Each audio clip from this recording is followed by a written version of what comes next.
안녕하세요. 60대 초반의 남성입니다. 늦은 나이지만 뒤늦게 찾아온 로맨스로 요즘 하루하루 행복한 날을 보내고 있습니다. 별거 아닐 수도 있지만 제게는 너무나 아름다운 러브스토리 사연 보냅니다. 저는 아주 어렸을 때 결혼을 했습니다. 군대를 갔다 오고 복학하기 전에 학교 근처에서 알바를 시작했습니다. 잘 되는 호프집 알바고 사람도 많고 늦게 끝나 피곤하기도 했지만 복학하기 전에 용돈이라도 벌 심산이었습니다. 호프집 규모가 다소 컸기 때문에 아르바이트생도 몇 명 있었는데 그 중에 눈에 들어오던 여자가 있었습니다.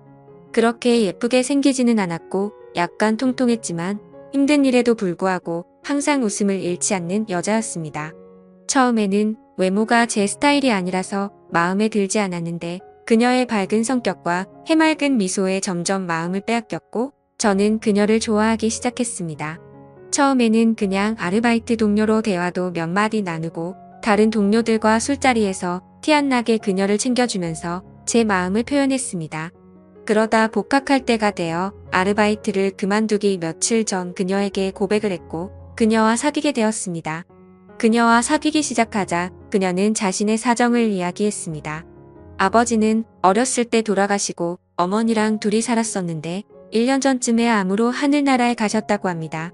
어머니가 살아계셨을 때는 그래도 어머니가 대학교 등록금을 보태주셔서 아르바이트하며 용돈을 마련했는데 어머니가 돌아가시니 학교를 다닐 형편이 안 돼서 휴학 중이라고 하네요. 호프집 아르바이트를 해서 월세 내고 생활비하면 남는 게 얼마 없지만 그래도 학교를 다니고 싶어서 차곡차곡 모으고 있다고 했습니다.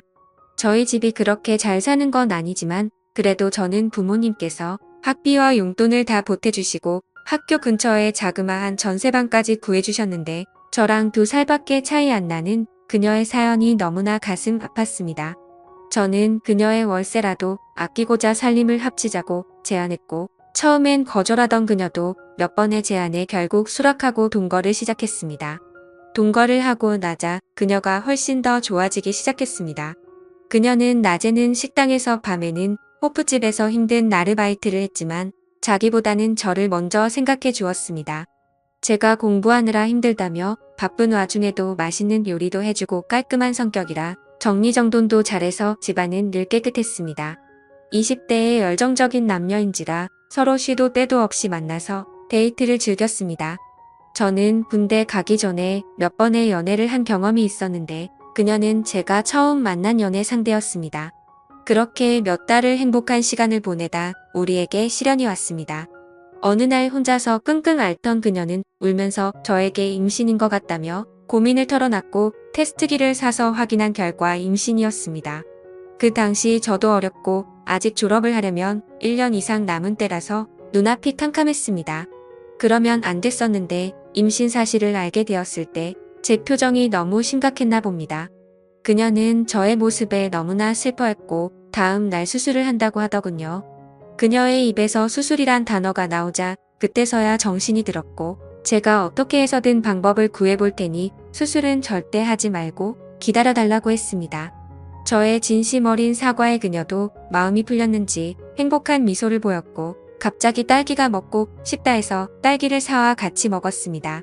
며칠간 고민을 하다가 어쩔 수 없이 부모님께 사실대로 말씀드렸어요. 저희 부모님도 처음에는 노발대발하시더니 다른 집 귀중한 자식에게 몸에 칼을 댈 수 없고 수술을 하는 건 살인과도 같다며 우선 그녀와 함께 집에 오라고 했습니다. 부모님께 심한 꾸중을 들을 거라는 예상과는 달리 부모님은 그녀에게 우리 아가 하며 정말 잘해주셨고 부모님의 도움을 받아 좀 더 큰 곳으로 집을 옮기고 무사히 출산을 할 수 있었습니다. 너무나도 예쁜 딸이 우리에게 찾아왔고 나이도 어리고 서툴렀지만 딸을 키우며 행복한 시간을 보냈습니다. 아내는 임신하고 출산하고 하느라 본인도 힘들었을 텐데 항상 제가 공부를 할 수 있게 배려해 주었고 저는 딸이 돌이 될 때쯤 남들도 부러워할 대기업에 취직을 했습니다. 딸도 건강하게 잘 자랐고 아이가 초등학생이 되어 손이 덜 가게 되자 아내는 출산과 육아로 포기했던 학업을 다시 하기를 바랐고 방통대에 진학하여 학업도 병행했습니다. 집안일, 육아, 학업 모두 열심히 하는 아내가 정말 사랑스러웠고 졸업을 1년 남긴 어느 날이었습니다. 아내의 안색이 좋지 않아서 걱정을 했지만 많은 일들을 하느라 힘이 들어서 그런 줄 알았는데 혹시나 하는 건강검진의 아내는 유방암 3기를 진단받았습니다. 정말 천사 같고 열심히 살았던 아내였는데 왜 이런 일이 생겼는지 하늘이 원망스러웠습니다. 아내는 수술 방사선 치료 항암 치료를 잘 견뎌내고 그 와중에 방통대도 졸업했습니다. 하지만 졸업 후 아내의 상태가 급격히 안 좋아지더니 결국 하늘나라로 갔습니다. 저는 정말 죽고 싶은 심정이었고 한동안 폐인으로 살았습니다. 그때는 딸도 제 눈에 들어오지 않았습니다. 그렇길 몇 달 결국 저는 정신을 차렸고 어머니의 도움을 받아 아이를 키우면서 일에만 몰두하며 지냈습니다. 아이가 고등학생이 되었을 때 회사에 사직서를 제출하고 작지만 제 회사를 차렸습니다. 그때부터 제 머릿속에는 딸과 회사밖에 없었습니다. 그렇게 10여 년이 흘렀고 회사는 안정 수준으로 괜찮은 수익이 났고 딸도 좋은 배필을 만나서 결혼을 했습니다. 딸이 결혼하고 나니 갑자기 공허해졌습니다. 딸이 시집가기 전에는 같이 살았었는데 시집가고도 자주 찾아오기는 하지만 퇴근 후 혼자 집에 들어갈 때는 정말 외로움에 사무쳤습니다. 주위에서 돌싱들을 소개해줘서 만나기도 했는데 예쁘고 괜찮은 분들도 있었고 저를 마음에 들어하는 분들도 있었지만 결국에는 제가 마음을 접게 되더군요. 그렇게 1년 정도가 흘렀을 때 마음을 가다듬고자 혼자 제주도 여행을 갔습니다. 제주도를 향하는 비행기 옆 좌석에 40대 중반으로 보이는 아름다운 여성분이 있었습니다. 왠지 어두운 표정의 그녀였지만 너무나 예쁘고 향수 냄새는 아닌데 정말 향기로운 냄새가 났습니다. 저는 옆 좌석에 앉아 있다는 것만으로도 심장이 두근거렸고 첫눈에 반한다는 게 이런 건가 생각했습니다. 하지만 나이 차이도 많이 나는 것 같고 비행기에서 처음 봤는데 말을 걸거나 하면 이상한 사람으로 생각할까봐 그러지도 못했습니다. 제주도에 도착하는 1시간이 너무나 짧게만 느껴졌습니다. 공항을 빠져나올 때 앞에 있는 그녀를 붙잡을까 수없이 망설였지만 결국은 그럴 수 없었습니다. 그냥 짧은 설렘으로 끝낼 수밖에 없었습니다. 혼자 렌트카를 타고 제주도를 여행하기 시작했습니다. 계획을 전혀 짜지 않고 온 여행이라 바닷가를 끼고 도로를 따라가다가 괜찮은 카페나 식당이 있으면 들어갔습니다. 처음 도착한 곳이 함덕 해변이었는데 오랜만에 바다를 보니 너무나도 좋았습니다. 카페에 앉아 바다를 보는 것만으로도 힐링이 되었습니다. 근처에 숙소를 잡고 추천하는 레스토랑에 가서 혼자 저녁을 먹으며 와인을 한잔했습니다. 너무나 만족한 식사를 하고 숙소에 와서 쉬는데 혼자 여행이 좋기는 했지만 외롭기는 했습니다. 다음날 전날 갔던 카페의 커피 맛이 생각나 다시 찾았습니다. 아침이라 사람이 많이 없었고 창가에서 바다를 보며 혼자 앉아있는 여자분이 있었습니다. 그 여자분이 고개를 잠시 돌렸을 때 그녀가 비행기에서 제 마음을 설레게 했던 그녀라는 걸 알게 되었고 제 심장은 두근거리기 시작했습니다. 저는 커피를 마시며 그녀가 눈치채지 못하게 그녀를 지켜보았고 그녀는 뒷모습에서도 왠지 쓸쓸함이 느껴졌습니다. 그녀에게 말을 걸어볼까 했지만 저를 기억 못할 것 같아서 망설이는 동안 그녀는 자리에서 일어났고 나가는 길에 눈이 저와 마주쳤는데 그녀도 저를 기억하는지 잠시 멈칫하더니 가볍게 목례를 하고 카페를 나갔습니다. 저는 잠시 망설이다가 그녀를 따라 나갔는데 그녀의 모습은 보이지가 않았습니다. 몇십 분을 찾아 헤맸지만 그녀를 찾을 수 없었습니다. 용기를 내지 못하고 망설였던 제 자신이 너무나도 원망스러웠습니다. 너무나 아쉬웠지만 이내 제 마음을 부여잡고 다시 여행을 하기 시작했습니다. 그녀를 잡지 못한 제 자신이 한심스러웠는지 여행은 재미있지 않았습니다. 그렇게 하루 이틀이 흘렀고 더 이상 혼자 여행을 하면 더 쓸쓸해질 거라는 생각이 들었고 예정보다 앞당겨 돌아가기로 했습니다. 제주도에서 마지막 밤은 해변에 앉아서 파도 소리를 들으며 맥주 한잔하기로 했습니다. 편의점 맥주 4캔과 주전부리를 사서 해변에 혼자 앉아 한잔하기 시작했습니다. 그렇게 2캔 정도 마셨을 때 정말 생각지도 못한 일이 벌어졌습니다. 해변 저쪽에서 저에게 다가오는 인기척에 고개를 돌려보니 어두운 밤이기는 했지만 달빛에 비친 그녀의 얼굴이 제 두 눈에 선명하게 들어왔습니다. 그녀도 저를 보고 놀랐고 눈 인사를 한 뒤 저를 지나쳐 산책을 계속했습니다. 이번에도 망설인다면 저는 평생 후회할 거라는 생각이 들었고 용기를 내서 그녀를 따라갔습니다. 이야기 좀 나누고 싶다는 제 말에 조금 망설이기는 했지만 바닷가에 앉아 맥주 한잔하기로 했습니다. 다소 어색하기도 했고 중간중간 말이 끊기기도 했지만 저희는 이런저런 이야기를 했습니다. 그녀는 가끔씩 환하게 웃기도 했는데 그녀의 활짝 웃는 미소는 너무나도 가슴 설렜습니다. 그렇게 이야기를 주고받으며 맥주를 다 마시고 그녀의 숙소 앞까지 바래다 주었습니다. 그녀는 저에게 감사하다며 남은 여행 잘하시라고 들어가려는 순간 저는 용기를 냈습니다. 괜찮으시면 남은 여행을 같이 하면 어떻겠냐고. 저도 혼자 여행도 좋기는 하지만 같이 여행을 해보고 싶다고 했습니다. 그녀는 난처한 표정이었지만 이내 알았다며 다음날 만나서 같이 여행하기로 약속을 했습니다. 다음날 그녀를 데리러 가며 혹시나 마음이 바뀌어 안 나오면 어떻게 하지 했으나 그녀는 약속 장소에서 환한 미소로 저를 반겨주었고 저희는 함께 여행을 시작했습니다. 아름다운 그녀와 같이 여행을 하니 너무나 즐거웠고 행복했습니다. 함께 보는 바다는 너무나 반짝였고 함께 마시는 커피는 너무나 향기로웠고 함께 먹는 요리는 너무나 달콤했습니다. 저희는 같은 숙소에 따로 방을 잡고 근처 이자카야에 가서 이야기를 나누었습니다. 같이 여행을 해서 그런지 전날보다 많이 가까운 느낌이었고 그녀는 저의 인생에 대해 궁금해하길래 결혼해서부터 아내와의 슬픈 이야기, 딸아이가 결혼하고 너무나 잘 살고 있지만 외로움에 하루하루 힘든 이야기를 했습니다. 그러면서 제 명함을 그녀에게 건넸고 그녀는 그날 본인의 이야기는 많이 하지 않은 채 제 이야기를 너무나 잘 들어주었습니다. 다음 날도 함께 여행을 했습니다. 수목원에 가서 같이 산책도 하고 바닷가를 거닐기도 하고 이제 조금 가까워졌는지 장난도 치고 정말 행복한 시간을 보냈습니다. 저녁 노을을 배경으로 바닷가를 산책할 때는 가볍게 손을 잡기도 했습니다. 숙소를 잡고 숙소 앞 분위기 좋은 와인바에 가서 와인을 마시며 대화를 했습니다. 그녀는 술이 조금 취했는지 아니면 제가 편해졌는지 본인의 이야기를 하기 시작했습니다. 그녀는 40대 초반이고 아들이 하나 있는 유부녀라고 했습니다. 그녀의 남편은 평소에는 너무나 자상하고 괜찮은 사람인데 술에 취하기만 하면 사람이 돌변한다고 했습니다. 처음에는 물건을 던지거나 가구를 망가뜨리는 선이었는데 몇 년 전부터 심해지더니 자신을 때리기도 하고 최근에는 아들한테까지 손을 대기 시작했대요. 몇 번이나 이혼을 하려고 했지만 그때마다 다시는 안 그러겠다고 무릎까지 꿇고 울고불고 매달리는 남편을 참아 내치기가 힘들었대요. 저런 아빠라도 아들에게 아빠가 있어야 한다고 생각해서 그동안 참고 살았대요. 그러다 몇 달 전 남편이 아들에게까지 손찌검을 했고 아들은 그 트라우마로 한동안 힘들어했대요. 지금은 아들도 많이 괜찮아졌지만 아빠를 너무나 무서워하고 있다고 하네요. 남편은 다시는 그러지 않겠다고 또 매달렸고 이번에는 정말 끝을 내야 할 것 같아 생각을 정리하고 싶어서 혼자 여행을 왔다고 했습니다. 예쁜 얼굴에 가끔씩 보이는 어두운 표정이 그것 때문인 걸 알게 되었어요. 저는 그녀의 어깨를 다독여주며 그녀를 위로해줬고 그녀는 서러움이 폭발했는지 제 품에 안겨 후 느껴 울기 시작했습니다.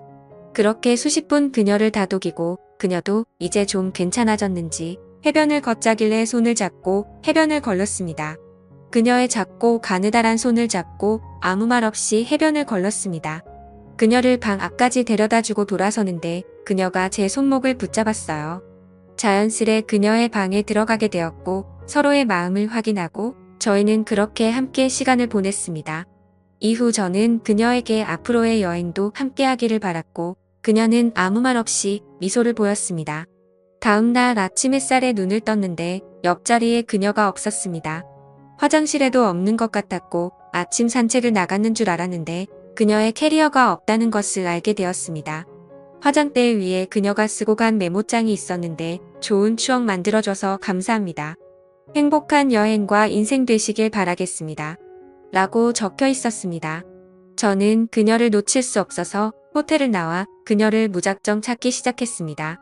같이 갔던 해변 카페 식당도 가보고 했지만 그녀의 모습은 찾을 수 없었습니다. 그녀와 처음 만났던 함덕 해변 카페에 가서 그녀가 앉았던 자리에 앉아 멍하니 바다만 바라보았습니다. 더 이상 여행을 할 수 없을 것 같아 다시 서울로 올라왔습니다. 서울로 올라와 다시 일상으로 돌아왔지만 마음 한구석이 너무나 아팠고 공허했습니다.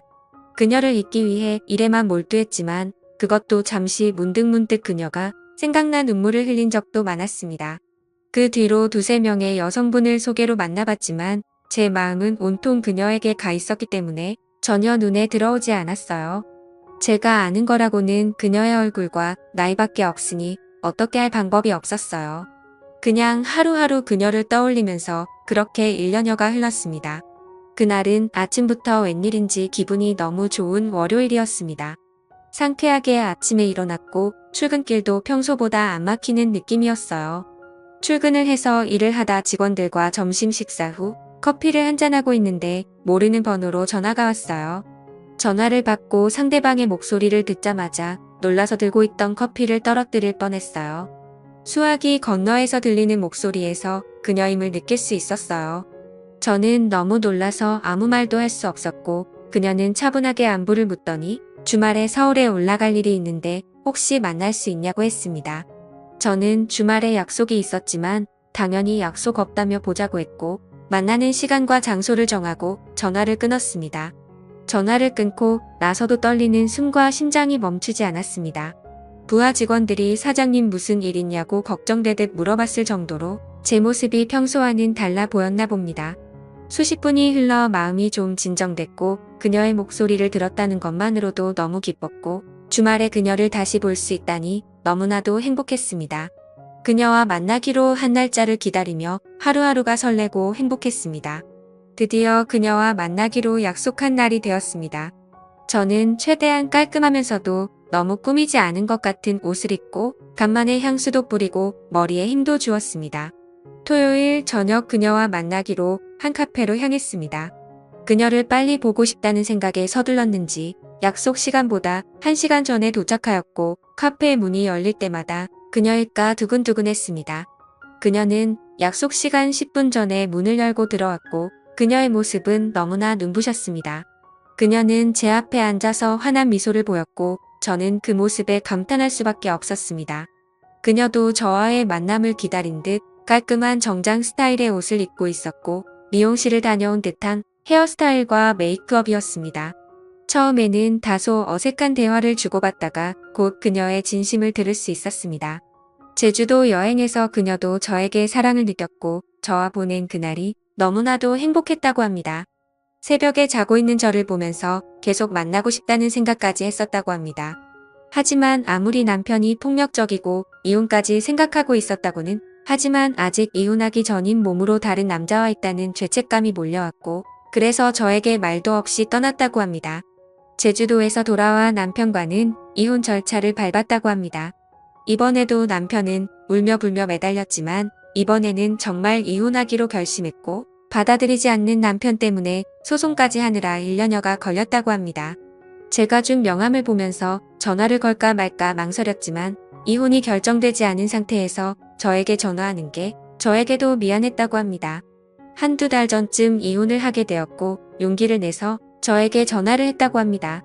그녀의 말에서 진심 어린 사랑을 느꼈고 그녀의 손을 잡고 고맙다고 말했습니다.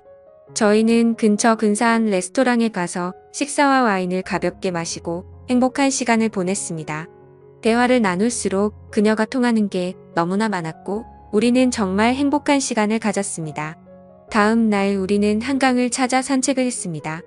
1년 전 제주도에서 해변을 같이 걸을 때처럼 손을 잡고 걸으며 너무나 행복한 시간을 보냈습니다. 그녀는 대전에 살고 있어서 저녁에 서울역으로 바래다 주었고 안타까운 그녀를 보내주었습니다. 그 이후로 주말마다 그녀가 서울로 올라오거나 제가 대전으로 찾아가 데이트를 즐겼고 반년 전에는 그녀가 서울에 취직을 하고 우리 집 근처 쪽에 집을 얻었고 서로의 집을 오가며 사랑을 키워나가고 있습니다. 저도 그렇고 그녀도 그렇고 서로의 자녀를 생각해서 재혼은 생각하고 있지 않지만 서로를 사랑하는 마음은 진심인 걸 알기에 결혼하지 않고도 이렇게 노년을 함께 보낼 수 있을 거라 확신하고 있습니다. 제가 나이가 있기는 하지만 그녀와 사랑을 나눌 때마다 청춘으로 돌아간 것 같은 힘이 솟았고 그녀도 저와의 만남에 너무나도 만족한 모습입니다. 나이가 들어도 사랑을 할 수 있고 제 나이에도 사랑을 나눌 수 있습니다. 저 또래의 다른 분들도 좋은 인연을 만나서 사랑을 하고 사랑을 나누면서 행복한 제2의 인생이 되시길 바랍니다.